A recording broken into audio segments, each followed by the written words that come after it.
Welcome to Athletes Lives Network, exclusive interviews. Today our guest, star quarterback, Marcus Reeves, class of 1997, East Chicago Central. How you doing, Marcus? Hey, how's it going? Doing good. Man, got a lot of questions, want to ask you, man. A lot of people want to hear from you about your athletic career, growing up, high school, college, what you're currently doing now, and what kind of advice can you give to future athletes who may one day be in your position, all right? All right. First, start off with who you are and your early influences in sports. First of all, my name is Marcus Reeves. Actually, my first influence in sports were not to play basketball because my old man played basketball, and it kind of geared me towards playing football and other sports. But I was a clumsy kid because I hit a growth spurt, and your coordination doesn't catch up with you until you hit a certain age, and then you start working on things. But as I started getting older, I started working on my coordination. I started, feeling that I was getting, stronger, faster, and catch the damn ball. But other than that, then I started to appreciate the other sports like basketball and stuff like that. Okay. So what peers did you compete against, or was there anybody older than you that you wanted to model your game after when you was younger?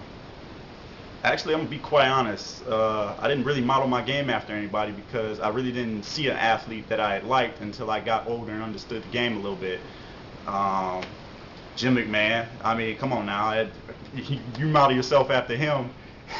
He probably couldn't coach his way out of a paper bag, or but he won games for the Bears. But other than that, growing up, I was next door neighbors with my childhood friend, Antoine Kennedy. And growing up with him, he was a sports-oriented family. They competed all the time, and I went over there, and they pretty much taught me, the ins and outs of the game, and that's how I built on my coordination and my speed. Okay. So let's kind of go forward on. You growing up in East Chicago. You grew up playing against a lot of people. Now you go to middle school. Was there any sports that you played in middle school? I played basketball in 8th grade because a lot of my friends they played basketball because we really, we played street football, but when you get to understand the aspects of the game, you got to get a referee out there, so, a coach that's somebody who will teach you something. And I played my 8th grade year. I didn't get much time my 8th grade year, but because I was pretty much a 6'8" 8th grader, after that I only grew 2.5 more inches, so after that, I started gearing myself towards football. Okay, so when did you start to really like the game of football? Was it when you was younger or the 8th grade? I always liked football because it was a contact game.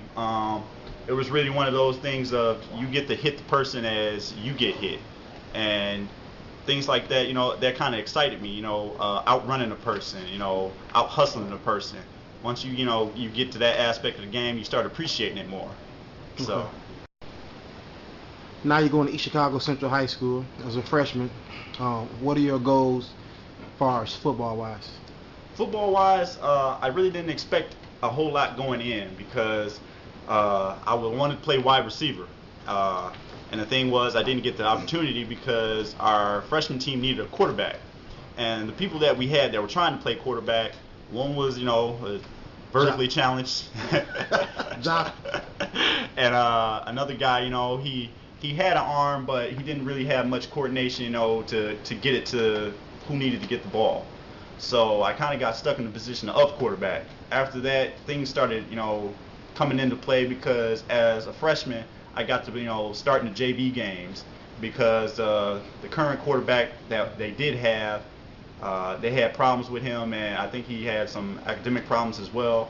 Then I started to learn the varsity plays as well. So I was pretty much a backup quarterback as a freshman coming up. Yeah, I remember that.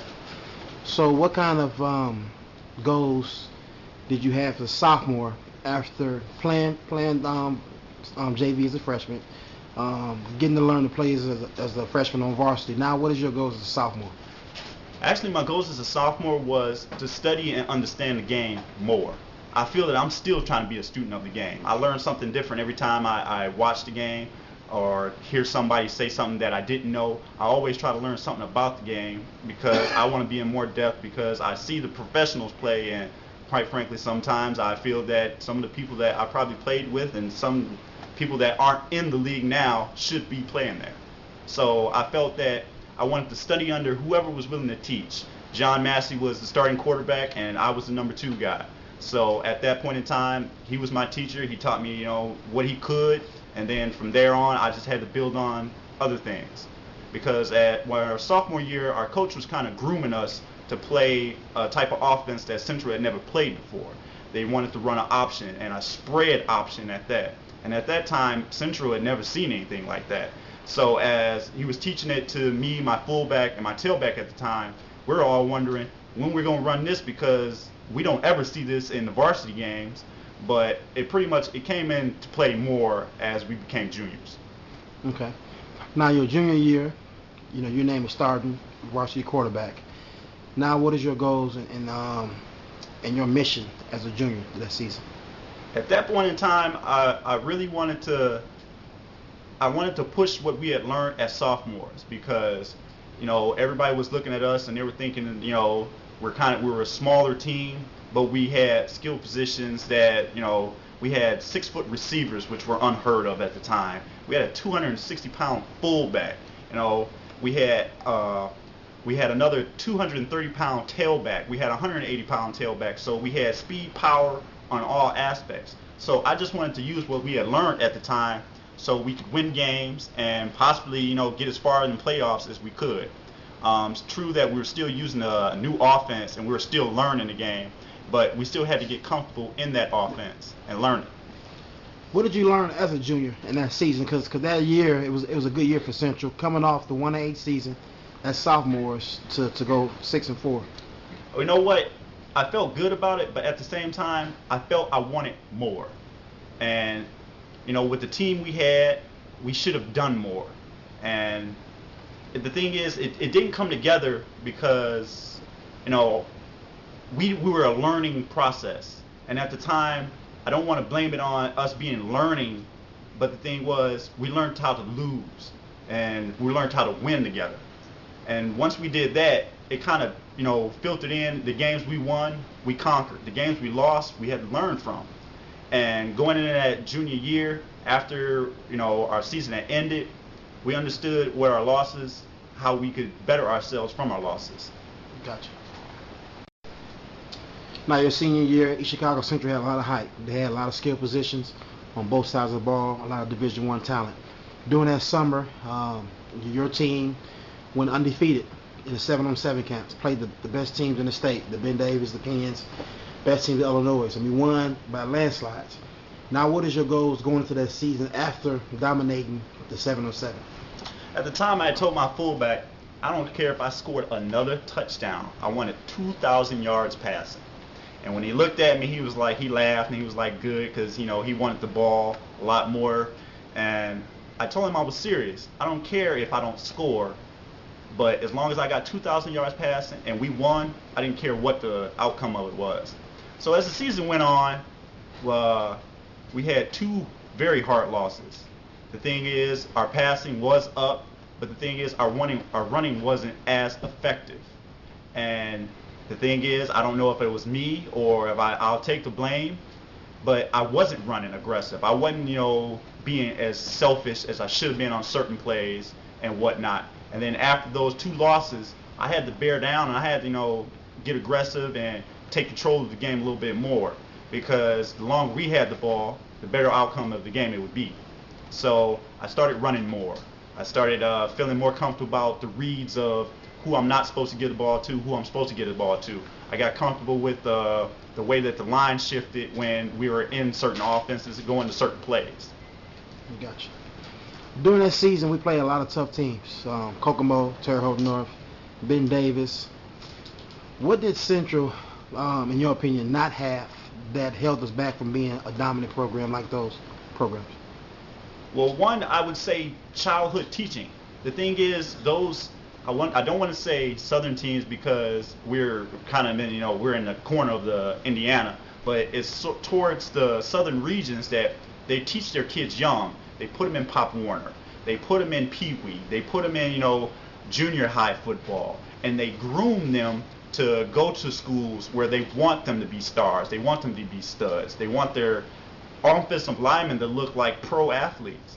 And then the thing is also, certain schools recruit Indianapolis has a open atmosphere where you can almost go to any school you want to once you go to Indianapolis.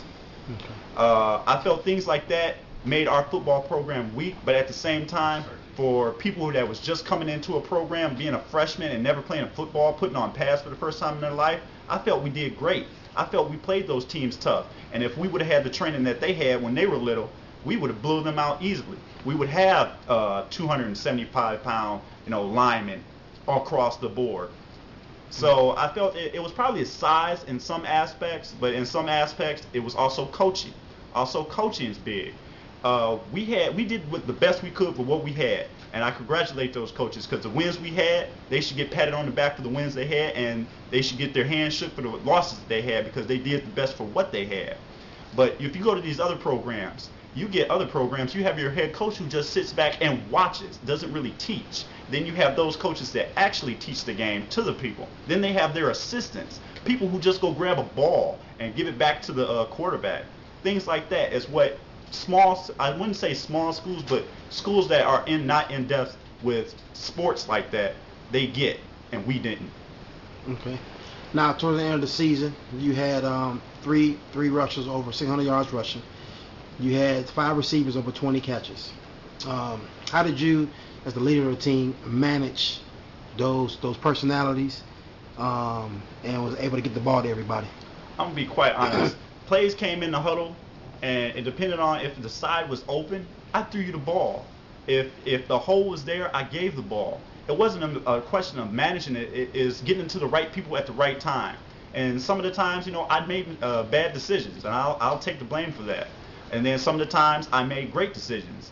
And it's just a matter of watching the field, because I felt I wasn't an in-depth student. When the coaches wanted us to watch film, I didn't understand what to look for that I know now. I wish if I'd have known it then, the season would have been much different.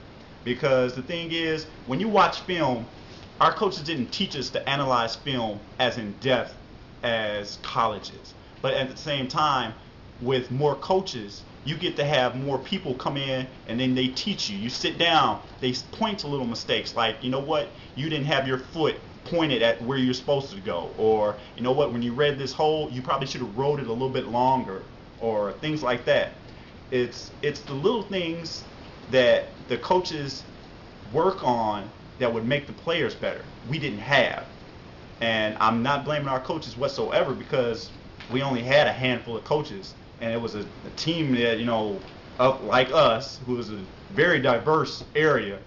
Teams didn't even want to come play us, let alone, the coaches want to come here and try to coach under us, because they didn't understand the type of mindset that we had as youngsters. We grew up in a neighborhood that was predominantly, we was worried about, getting to school the next day, not getting into a fight or something like that. But the coaches dealt with that, the team dealt with that, and that's pretty much what our team built on. We were fighters. And so, our coaches, they understood that and they fed off that. And then that's what we had to feel. But the teaching part of the aspect, I felt we could have learned more if we were more in-depth in film.